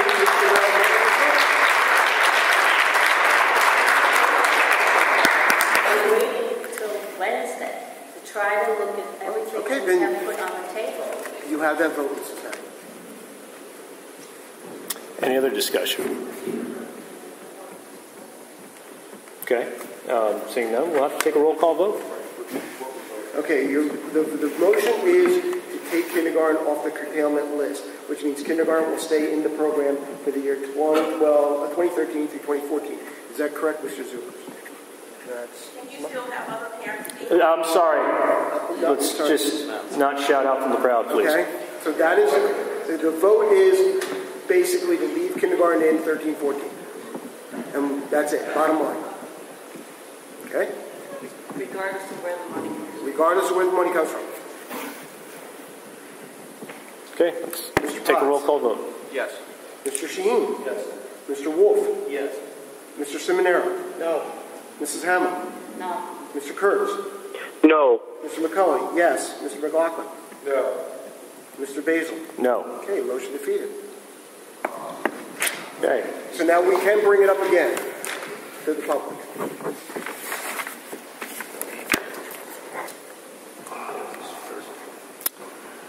Sir. I'm sorry, go ahead. My name's Karen Arnold from Bird Street in Birdsboro, and I'm going to hope that I can gain your cooperation by not asking you a question about the budget. The language of the texting policy for the school district, does anybody know the correct language? I assume maybe the solicitor would. I don't have the policy here in front of me. What's your question? Well, you said you wanted to honor the TSA students that did so well last week. Please honor them by keeping their safety in mind. I think it's a liability for the school district. I understand as the employer, you need to be able to know what your staff is communicating to the students. However, the safety of our children is even more important. So our suggestion to you, as the parents of the TSA students that are going to the state conference that we're paying for, okay, would be to offer her a district telephone. The employer can read anything that is written in emails and text messages to or from her and the students, and that would reduce your liability, and it would also keep our children safe. We don't want to have our kids out there for 4 days. There's an issue, and they have no way to contact her, Mrs. Holman.